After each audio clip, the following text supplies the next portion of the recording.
There's another question here, equally as pressing. It is, how can I regulate my sexual energies? Now, this is a big one. And in fact, there's an entire show about this. It's kind of escaping me right now what that show is. And this was also a question asked by a guest.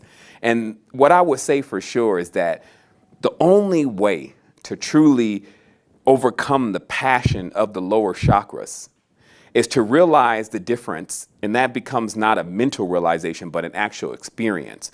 Start to realize the difference between a healthy chakra center and an unhealthy chakra center. And it's very simple. In the healthy chakra center, the lower chakras feed the higher chakras. In an unhealthy chakra system, the higher chakras feed the lower chakra centers. So I'm going to give you an example of it. So if I see, let's say, some attractive woman and she's got her thigh all right, and then all of a sudden I become attracted to her, then what happens is my eyes pick up that initial attraction. My senses even pick up that initial attraction. And then when that comes in, because all your senses generally are here, all your perception, your sensory, your eyes, your nose, your mouth, all that comes in here. So maybe it's the perfume, maybe it's the look, maybe it's the dress or whatever. It comes in here. So it comes into the higher chakra and then it feeds the lower chakra right away. So there's a gratification, there's a feeling that comes that says, oh man, I like that. So that's when the higher chakras are used to feed the lower chakras. And so what they say a healthy chakra center is when actually you can do all of that stimulation inside, meaning that you're so attracted to yourself.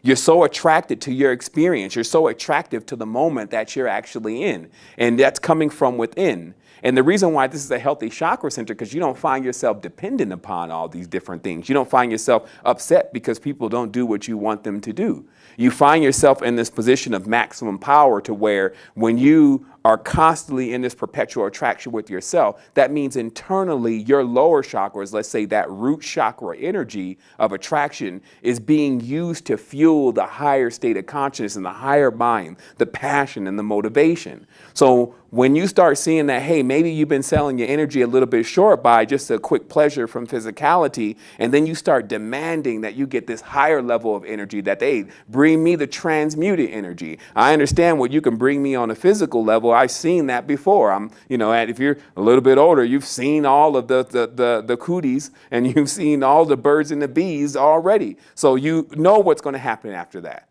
But what happens when you transmute those energies into the higher chakras and start allowing it to fuel your vision? Well, that's the thing. It's limitless. So you can't really per se say you know what's going to happen. You just know you have the energy to make anything happen. So when your desire for that becomes greater than that momentary pleasure with someone that is often rapidly fading because they pick up from you that that's all that you want and that you've been fed with that, then you'll move into that level.